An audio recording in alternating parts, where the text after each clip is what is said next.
Conor McGregor versus Michael Chandler is going to be one of the biggest fights of the year, and it's incredibly difficult to actually predict this fight because there are so many variables with it that we just can't be sure of.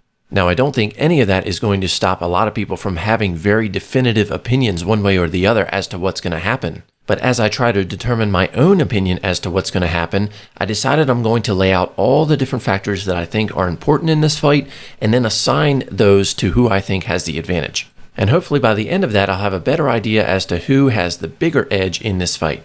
But before I get to all that, I want to say thank you to everybody for all of the great support recently. I really appreciate all the engagement and all the new subscribers to the channel, and I'm looking forward to bringing a lot more fun stuff your way. And one of the things I'm going to be doing, starting with this video, is a channel giveaway. And I will timestamp all the details of that at the end of this video if you want to check it out. And as usual, timestamps for other parts of this video can be found down in the progress bar.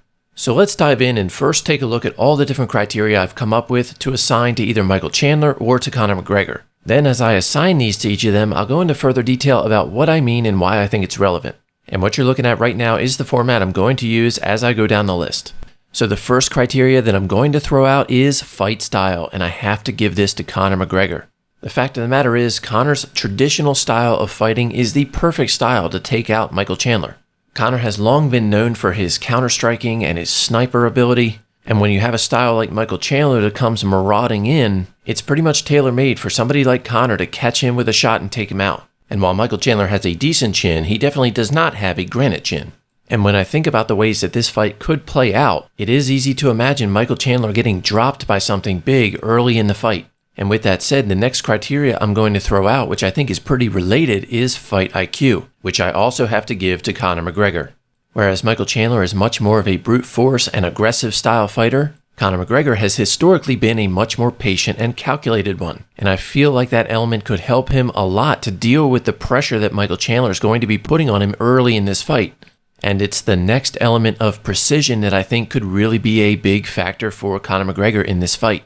Conor is a sniper, and he's always had such great accuracy with his strikes. If you think back to the Aldo fight when Aldo came charging in, the way that Conor was able to step out of the way and catch him with one shot that took him out was pretty incredible, especially on Aldo back then. And that's exactly the type of thing I could see Conor doing to Chandler in this fight. So now that I've already given 3 things over to Conor, I need to switch over and give a couple to Michael Chandler. And let's first start with dedication. There is no question in my mind that Michael Chandler has the edge when it comes to dedication to the sport and to his training. And that's why I also have to assign the edge to him in physical condition. Now, there are obviously a variety of reasons why Michael Chandler has the edge in physical condition. First and foremost, he is the only one of the two not coming back from a catastrophic injury. Don't forget that while we have seen Conor in training footage, we have not seen him at all in competition. In addition to that, Michael Chandler has had almost 2 years now to heal his body and recover from any injuries or anything else that might have been limiting him before. And we all know that Michael Chandler does not live the same physically destructive lifestyle that Conor McGregor does. Michael Chandler is not out partying all the time, and he's definitely not out doing drugs and all the other things that Conor McGregor is often suspected of doing. So with all that said, if we think about this fight in terms of something like cardio, I think there's no choice but to give that edge to Michael Chandler. I remember watching Conor McGregor on The Ultimate Fighter, and when we would see him in training sessions, he got heavily winded pretty easily. Now obviously that was a long time ago, we don't know much about his condition today, but he's packed on so much size on his frame that you can't help but think it's going to have an impact on his cardio ability. Michael Chandler, on the other hand, is going to have the advantage of not only the good cardio he's known to have at 155, but he's not going to have to cut down and deplete himself, so chances are it will be even better at 170. And along the lines of physical condition, I'm also going to give Michael Chandler physicality.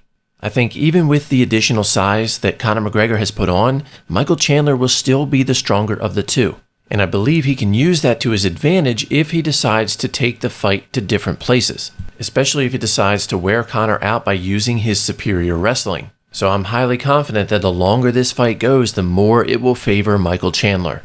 Alright, moving back over to Conor's side, I'm going to give him the need to win. I think from a legacy standpoint, if Conor McGregor loses this fight, it will be a lot more damaging to his legacy than it will be for Chandler if he loses. And it could be really damaging to Conor's legacy if he was to get finished in this fight. And while Conor will never have to worry about money again in his life, a lot of his brand power and business power revolves around his image as a fighter and a winner. So I think all in all, the pressure is on Conor McGregor to win this fight, and while that may seem like a disadvantage, Conor is the type of guy who can do well under pressure and excel because of it. And along those lines, sticking with Conor here, I have to give Conor the advantage of caring about winning more than I give it to Michael Chandler. Michael Chandler has always seemed content losing a fight as long as he puts on a good performance. And he knows that because he's such an exciting guy, he really doesn't need to win fights in order to have job security. However, we all know that Conor hates to lose fights, and he doesn't care about his performance, ultimately speaking, if he doesn't win. So I just think there's a different mindset between these two guys, and I can imagine a scenario where this is an exciting fight that Chandler ultimately loses, but he's perfectly happy with it because the fans loved it. And that would never be the case with Conor. Okay, jumping back over here to Chandler now, I have to give him the advantage of activity.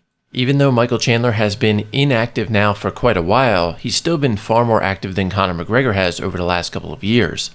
Michael Chandler has had 7 total fights in roughly the exact same time period as Conor McGregor has had only 3. And the last fight Chandler had was well over a year later than the last fight that Conor had. In addition to that, we know that Michael Chandler has been training and staying in condition for this fight in anticipation now for well over a year. And we really have no idea what activity Conor McGregor has been up to outside of The Ultimate Fighter and some of the training videos he recently released. And in addition to being more active, I think if we look at this objectively, Michael Chandler also has more ways to win this fight. As I mentioned earlier, I think Michael Chandler is the more physical of the two. I also believe he has better wrestling ability. So if he is able to get in close enough to get his hands on Conor, I think he can dictate where the fight takes place. And if it turns out that Conor's cardio is bad because of the added size and the lifestyle, that would be the one way I could imagine Michael Chandler getting a submission.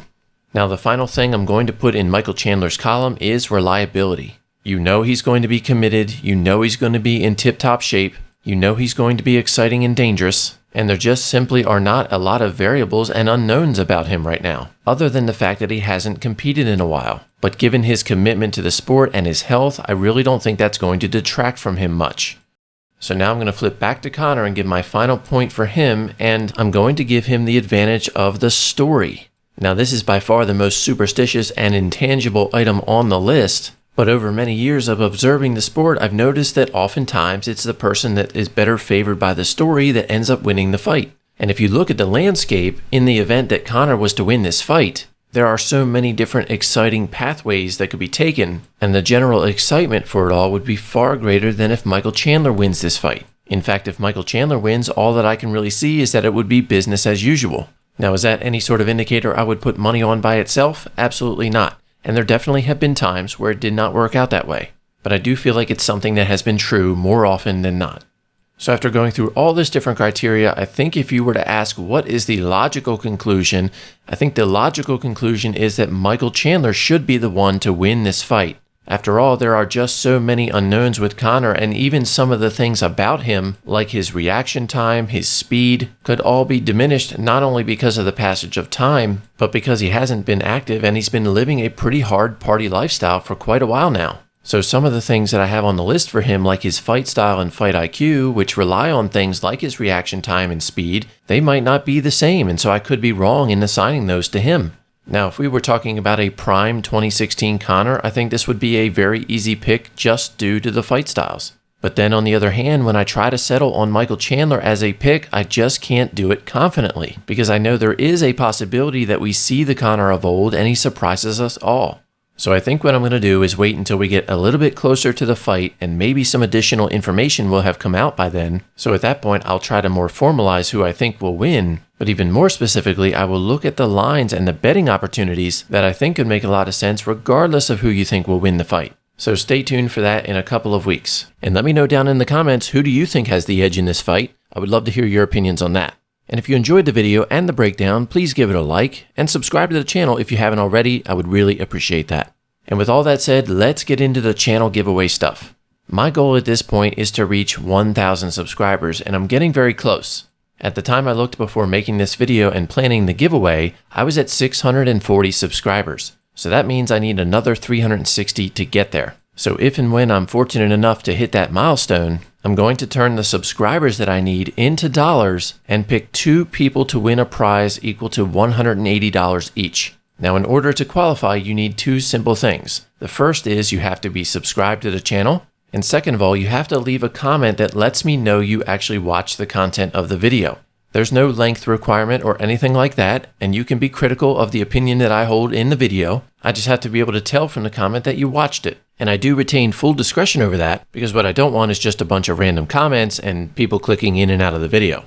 Now, the giveaway starts with this video, so it doesn't pertain to any comments on any of my prior videos. And essentially the way that this is going to work is however long it takes me to get to the point of 1,000 subscribers, whether that's one more video or 5 more videos, I'm going to do a random number drawing to first select the video, and then from there I'm going to do a random number drawing based on the number of comments. And I'm going to go through that process 2 different times so that I can select 2 winners. And what I'll probably do is just record the whole process as I'm doing it and then keep it as an unlisted video for anybody who wants to see it.